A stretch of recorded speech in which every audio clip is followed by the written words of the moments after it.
ಡಾಲಾಯ್ತ್ ಅವರ ಸಾರಥ್ಯದಲ್ಲಿ the Friday Times news. Shri Somavamsha Sahasrarjuna Kshatriya ಸಮಾಜದ ಪ್ರತ್ಯೇಕ ನಿಗಮ ಮಂಡಳಿ ಸ್ಥಾಪಿಸಬೇಕು. ರಾಜ್ಯಾಧ್ಯಕ್ಷ ಹನುಮಂತ ನಿರಂಜನ್.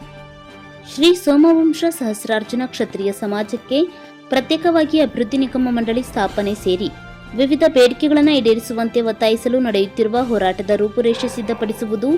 ಜಿಲ್ಲಾ ಹೋರಾಟ ಸಮಿತಿ ರಚನೆಗೆ ಸಂಬಂಧಿಸಿದಂತೆ ಇದೇ ಜುಲೈ 28ರಂದು ರವಿವಾರ ಗದಗ್ನಲ್ಲಿ ಪೂರ್ವಭಾವಿ ಸಭೆ ಆಯೋಜಿಸಲಾಗಿದೆ ಎಂದು ರಾಜ್ಯ ಹೋರಾಟ ಸಮಿತಿ ರಾಜ್ಯಾಧ್ಯಕ್ಷ ಹನುಮಂತ ನಿರಂಜನ್ ಹೇಳಿದರು.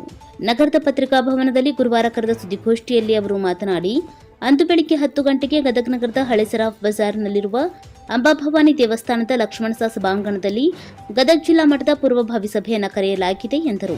ಕ್ಷತ್ರಿಯ ಸಮಾಜದ ಉಪಪಂಗಡಗಳಲ್ಲಿ ಶ್ರೀ ಸೋಮವಂಶ ಸಹಸ್ರಾರ್ಜುನ ಕ್ಷತ್ರಿಯ ಸಮಾಜವು ಒಂದು.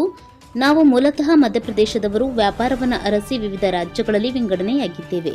ತಮಿಳುನಾಡು ಪರಿಶಿಷ್ಟ ಪಂಗಡದಲ್ಲಿ, ಮಹಾರಾಷ್ಟ್ರ, ಆಂಧ್ರಪ್ರದೇಶದಲ್ಲಿ ಹಿಂದುಳಿದ ವರ್ಗದಲ್ಲಿ ಮತ್ತು ನಮ್ಮ ಕರ್ನಾಟಕದಲ್ಲಿ ಹಿಂದುಳಿದ ಜಾತಿ ಪ್ರವರ್ಗ 2 ಏರಲಿದ್ದೇವೆ.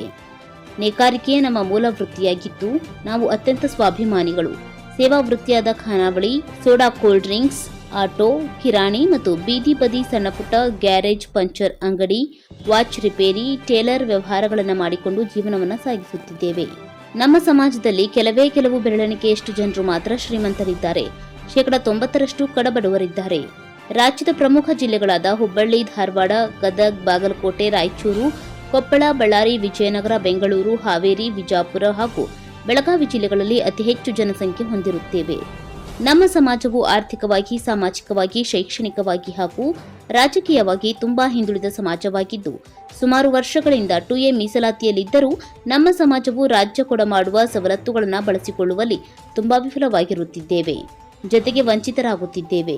ಅದಕ್ಕೆ ಮೂಲ ಕಾರಣ ನಾವುಗಳು ಆರ್ಥಿಕವಾಗಿ ಸಶಕ್ತವಿರದ ಕಾರಣ. ನಮ್ಮಲ್ಲಿ ರಾಜಕೀಯ ಶಕ್ತಿ ಇಲ್ಲದ ಕಾರಣ ನಾವು ಹಿಂದೆ ಉಳಿದಿದ್ದೇವೆ. ನಮ್ಮ ಸಮಾಜವು ತುಂಬಾ ಹಿಂದುಳಿದ ಸಮಾಜವಾಗಿದ್ದರಿಂದ ನಮ್ಮ ಸಮಾಜದ ಅಭಿವೃದ್ಧಿಗಾಗಿ ಶ್ರೀ ಸೋಮವಂಶ ಸಹಸ್ರಾರ್ಜುನ ಕ್ಷತ್ರಿಯ ಸಮಾಜದ ಅಭಿವೃದ್ಧಿ ನಿಗಮ ಸ್ಥಾಪನೆ, ಪ್ರತಿ ಜಿಲ್ಲೆಗಳಲ್ಲಿ ನಮ್ಮ ಸಮಾಜದ ಕುಲಪುರುಷರಾದ ಶ್ರೀ ಸೋಮವಂಶ ಸಹಸ್ರಾರ್ಜುನ ಮಹಾರಾಜರ ವೃತ್ತಗಳನ್ನು ಸ್ಥಾಪಿಸಬೇಕು. ಶ್ರೀ ಸೋಮವಂಶ ಸಹಸ್ರಾರ್ಜುನ ಮಹಾರಾಜರ ಜಯಂತಿಯನ್ನ ಸರ್ಕಾರದ ಜಯಂತಿಯನ್ನಾಗಿ ಘೋಷಿಸಿ ಈ ಕೂಡಲೇ ಜಾರಿಗೆ ತರುವಂತೆ ಆದೇಶಿಸಬೇಕು. ನಮ್ಮ ಸಮಾಜವನ್ನು ಪರಿಶಿಷ್ಟ ಪಂಗಡದಲ್ಲಿ ಸೇರಿಸಬೇಕು. ಜೊತೆಗೆ ಪ್ರತಿ ತಾಲೂಕಾ ಮತ್ತು ಜಿಲ್ಲಾ ಮಟ್ಟದಲ್ಲಿ ಶ್ರೀ ಸೋಮವಂಶ ಸಹಸ್ರಾರ್ಜುನ ಮಹಾರಾಜರ ಸಮುದಾಯ ಭವನಗಳನ್ನು ನಿರ್ಮಿಸಬೇಕು ಎಂದು ಒತ್ತಾಯಿಸಿದರು. ಈ ಸುದ್ದಿಗೋಷ್ಠಿಯಲ್ಲಿ ಜಿಲ್ಲಾ ಹೋರಾಟ ಸಮಿತಿಯ ಪ್ರಮುಖರಾದ ರಾಘವೇಂದ್ರ ಕಬಾಡಿ, ನಾಗರಾಜ್ ನಗರಿ, ಶಂಕರ್ ಸಾಕಲಬುರ್ಗಿ, ಕಾಶಿನಾಥ್ ಶಿದ್ಲಿಂಗ್, ಸಂಜೀವ್ ಖಟವಟೆ, ನಾರಾಯಣ್ ನಿರಂಜನ್, ನರ್ಸಿಂಗ್ ಸಾಕಬಾಡಿ ಸೇರಿದಂತೆ ಮುಂತಾದವರು ಉಪಸ್ಥಿತರಿದ್ದರು. ಸೋಮವಂಶ ಸಹಸ್ರಾರ್ಜುನ ಕ್ಷತ್ರಿಯ ಸಮಾಜ ನಾವು ಅತ್ಯಂತ ಹಿಂದುಳಿದ ಒಂದು ಸಮುದಾಯಕ್ಕೆ ಸೇರಿದಂಥವರು. ನಮ್ಮ ಸಮುದಾಯ ಸಾಮಾಜಿಕವಾಗಿ, ಆರ್ಥಿಕವಾಗಿ, ಶೈಕ್ಷಣಿಕವಾಗಿ ಅತ್ಯಂತ ಹಿಂದುಳಿದ ಸಮುದಾಯ. ಈ ಸಮುದಾಯ ನಾವು ಮಾಂಡವಗಢ ಮಧ್ಯಪ್ರದೇಶದಿಂದ ಆ ಕಡೆಯಿಂದ ಈ ಕಡೆ ಉದ್ಯೋಗವನ್ನು ಅರಸಿಕೊಂಡು ಬಂದಂತಹ ಒಂದು ಸಮುದಾಯ. ಕರ್ನಾಟಕದಲ್ಲಿ ಸುಮಾರು 6-7 ಲಕ್ಷ ಜನಸಂಖ್ಯೆ ಉಳ್ಳವರು ಆಗಿದ್ದೀವಿ. ಈ ಒಂದು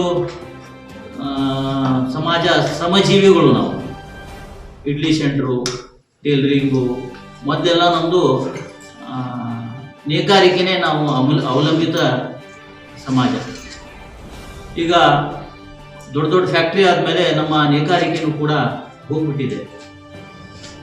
ನಾವು ವಾಚ್ ರಿಪೇರಿಯಿಂದ ಚಿಕ್ಕ ಪುಟ್ಟ ಸಣ್ಣ ವ್ಯಾಪಾರಗಳನ್ನು ಮಾಡುತ್ತಾ ಸ್ವಾಭಿಮಾನದಿಂದ ಬದುಕಿದ್ದೀವಿ. ಈ ಸಮುದಾಯಕ್ಕೆ ಇವತ್ತು ಅಭಿವೃದ್ಧಿ ನಿಗಮ ಮಂಡಳಿಯ ಒಂದು ಅವಶ್ಯಕತೆ ಎದ್ದು ಕಾಣ್ತಾ ಇದೆ. ನಮ್ಮ ಕಡುಬಡವ ಜನರು ವಿದ್ಯಾರ್ಜನೆಗಾಗಿ, ಉದ್ಯೋಗಕ್ಕಾಗಿ, ವ್ಯಾಪಾರಕ್ಕಾಗಿ ಅಲೆದಾಡುವಂಥ ಪರಿಸ್ಥಿತಿಗೆ ನಾವು ಬಂದಿದ್ದೀವಿ. ಶೋಷಿತರ ವರ್ಗಕ್ಕೆ ಮೇಲೆತ್ತುವ ಒಂದು ಜವಾಬ್ದಾರಿ ಸರ್ಕಾರದ್ದು. ಆ ನಿಟ್ಟಿನಲ್ಲಿ ನಾವು ಕೆಲವು ಬೆರಳೆಣಿಕೆ ಜನಸಂಖ್ಯೆ ಮಾತ್ರ ಶ್ರೀಮಂತರಿದ್ದು ಕಾಣ್ತೀವಿ.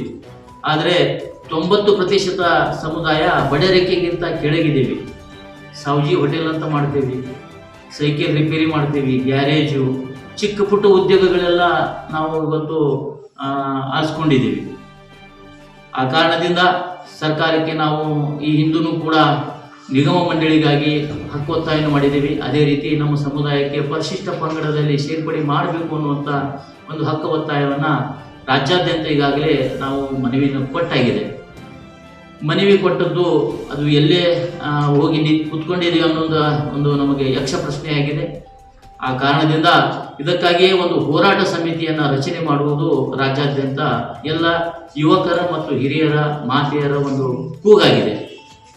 ಈ ನಿಟ್ಟಿನಲ್ಲಿ ಇಳಕಲ್ ನಲ್ಲಿಯೂ ಕೂಡ ಪ್ರಥಮ ಸಭೆ ಆಯಿತು. ಅದರ ನಂತರ ಹುಬ್ಬಳ್ಳಿಯಲ್ಲಿ, ಈಗ ಗದಗ ಜಿಲ್ಲೆಯಲ್ಲಿ ಈ ಒಂದು ಪೂರ್ವಭಾವಿ ಸಭೆಯನ್ನು ಮಾಡ್ತಾ ಇದ್ದೀವಿ.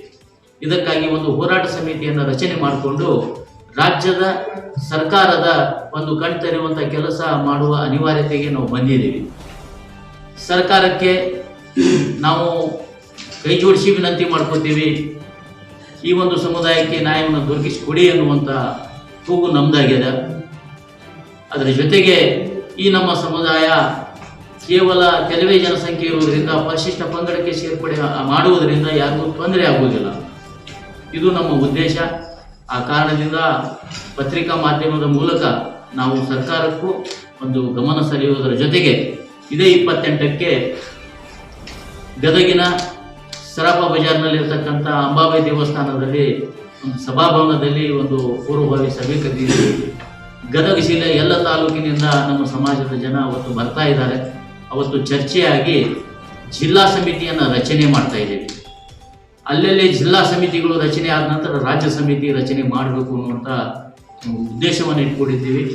ನಾವು ಬೀದಿಗಿಳಿದು ಹೋರಾಟ ಮಾಡುವ ಪೂರ್ವದಲ್ಲಿಯೇ ಸರ್ಕಾರ ನಮಗೆ ಈ ನಮ್ಮ ವಿಚಾರವನ್ನು ಅರ್ಥ ಮಾಡಿಕೊಂಡು ನಮಗೆ ನಿಗಮ ಮಂಡಳಿ ಹಾಗೂ ಪರಿಶಿಷ್ಟ ಪಂಗಡಕ್ಕೆ ಸೇರ್ಪಡೆ ಮಾಡಿದರೆ ಒಳ್ಳೆಯದು. ಇಲ್ಲ, ನಾವು ಬೀದಿಗೆ ಇಳಿಯುವುದು ಅನಿವಾರ್ಯ ಆಗ್ತದೆ ಅನ್ನುವಂಥ ಮಾತನ್ನು ಹೇಳುತ್ತಾ ಅವತ್ತಿನ ಈ ಒಂದು ಸಭೆಗೆ, ಪೂರ್ವಭಾವಿ ಸಭೆಗೆ ರಾಜ್ಯಸಭಾ ಸದಸ್ಯರಾಗಿರ್ತಕ್ಕಂಥ ನಾರಾಯಣ ಸಾಹೇಬ್ ಬಾಣಿಗೆ ಅವರನ್ನು ನಾವು ಕರೆದಿದ್ದೀವಿ. ಮಾಜಿ ಶಾಸಕರು ಹಾಗೂ ಕರ್ನಾಟಕ ಪ್ರಾಂತೀಯ SSK ಸಮಾಜ ಪ್ರಾಂತೀಯ ಅಧ್ಯಕ್ಷರಾಗಿರ್ತಕ್ಕಂಥ ಅಶೋಕ್ ಕಾಟೆ ಅವರನ್ನು, ಪ್ರಾಂತೀಯ ಕಾರ್ಯದರ್ಶಿಯಾಗಿರ್ತಕ್ಕಂಥ ಶಶಿಕುಮಾರ್ ಅವರನ್ನು ಈಗಾಗಲೇ ಕರೆದಿದ್ದೀವಿ. ಇದಕ್ಕೆ ಸಂಬಂಧಪಟ್ಟಂತಹ ವಾಗ್ಮಿಗಳು ಹಾಗೂ ವಿಚಾರವಂತರು ಕೂಡ ಅವತ್ತು ಸಾಕಷ್ಟು ಜನ ಬರ್ತಾ ಇದ್ದಾರೆ. ಅವತ್ತಿನ ಚರ್ಚೆಯ ನಂತರ ಜಿಲ್ಲಾ ಸಮಿತಿ ರಚನೆ ಆಗಲಿದೆ. ಇದು ತಮ್ಮ ಪತ್ರಿಕೆಯ ಮೂಲಕ ಪ್ರಚಾರಪಡಿಸಬೇಕಂತ ನಾವು ವಿನಂತಿಸ್ಕೊಳ್ತೇವೆ.